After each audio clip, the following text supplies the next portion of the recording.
Well, speaking of good towers, our players are picking their towers right now. As we've got, hey, we got a non-English match watching, which is kind of neat.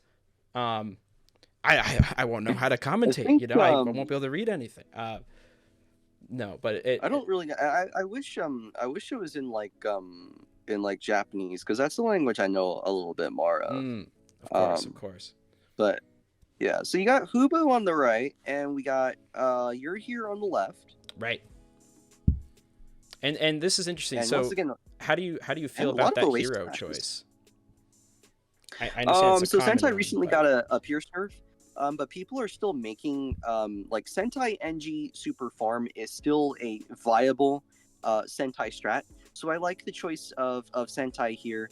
I think playing Sentai here is actually still very, very scary because there was a tournament here prior to the Pierce nerf on Sentai that was played a little bit ago, a couple weeks ago, where what happened is that I think it was Bacon actually who pioneered NG Super Farm with Sentai here, and I mean he just played a really killer NG Super Farm. It was hard to pressure. right.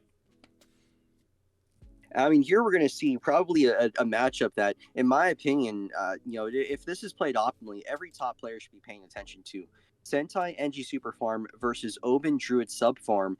These are two strategies which I think people have been theorizing that, hey, this is the best strategy to go on this map. No, it's this one. We're going to see just exactly how that goes. So I think the key here for you're here in order to get this win, make sure you get some good greed early on, get some good farms, and parlay that into an overclocked Monkey Wall Street about mid round 23, and you can kind of start to pull away in the farm game and make the win just more reachable, more in sight. You know what I mean? Right. So no Jericho's on screen, by the way. So this is going to be kind of your standard Bloons run through. Yeah. And I just want to, No funny and I business. point this out because I want to go back to, yeah, no funny business. I want to go back to season 12, back when Jericho was released, because when Jericho was released back then in season 12, he was a very powerful hero. We ran a tournament called the Cozy Cup back when Jericho was just released. He was like 650. His steals had less cooldown. The camo balloons came in on like round 6 instead of round 8. He was a force to be reckoned with.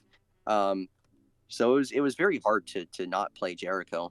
But nowadays, nowadays with the Jericho nerfs, it's more feasible to play the more defensive heroes, right? Just because one of the fundamental issues that Jericho has, right, is that he doesn't offer very good defensive power. Boo's coming Hooboo's way. He's down to 23 lives here. This is huge. Hooboo needs to try and greet this without buying the 203 Druid. Down, he's got the 202 Druid right now. Doesn't want to get that upgrade, but his Brambles is already depleted. Hooboo should be able to defend just fine, but wow, he's already playing on the razor edge here, and it's only round 6. Yeah, it is I wild. feel a little nervous here, honestly.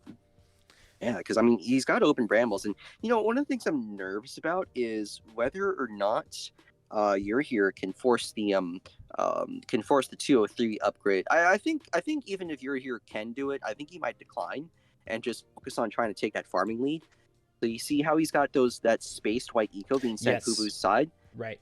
And the reason for that, getting that banana plantation, right?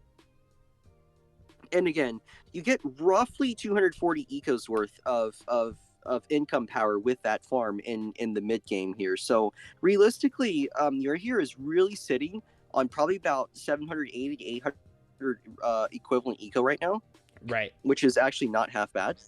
Sure. So, all right. Now some pressure coming out. Zebras. Will Hooboo decide to regrow these zebras? Hooboo also needs to manage his own defense, however, and remember, he's got to get at least 203 Druid up. Oh, 203 a little bit of leak over here. Druid and be ready to buy the triple guns on his submarine in case of that rush. Right. Now he might try and coax this out, might try and bait this out, because NG Super Farm, normally you play this very passive. You don't normally play NG Super Farm very aggressively. So I think, like that last game when it was LMS versus Esport, I got nervous for LMS when he didn't have his essential defense up. Sure. Here for Hooboo, I'm much less concerned. All right.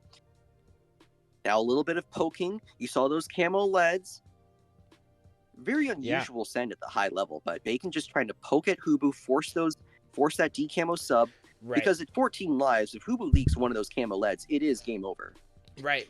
And that's the thing is it applies a little bit of sweat, you know? It takes some reaction if you get a camo lead. You have to quickly adjust and then quickly done. So it does take some mental fortitude away from other things that you have to do as well. Yeah. There's I mean, I think the key play. Oh, here we go. Here's a rush Hooboo's way. Great play from Hooboo right here. He's going to defend this without boost. Right. He boosted there. That's nice because urhere has the option to come back, and this is going to be interesting whether urhere takes this option to rerush. Oh, a boost coming on urhere's side. Interesting. This boost is also choices. a really bad play. I don't understand that. That's. Oh, here we go. Here's the SRAMs. Oh, this is the boost Hooboo right was here. ready for this, however. Already with 2 ballies, he needs a third to defend. He needs the third one. Oh my gosh, the whole Purple's path is underneath. paved with balloons. Can urhere get the win? Yes, it's going to power through. It will power through. Urhere with the win. And despite Hooboo taking the victory last time, just that huge chunk of life that was taken away at the beginning ended up proving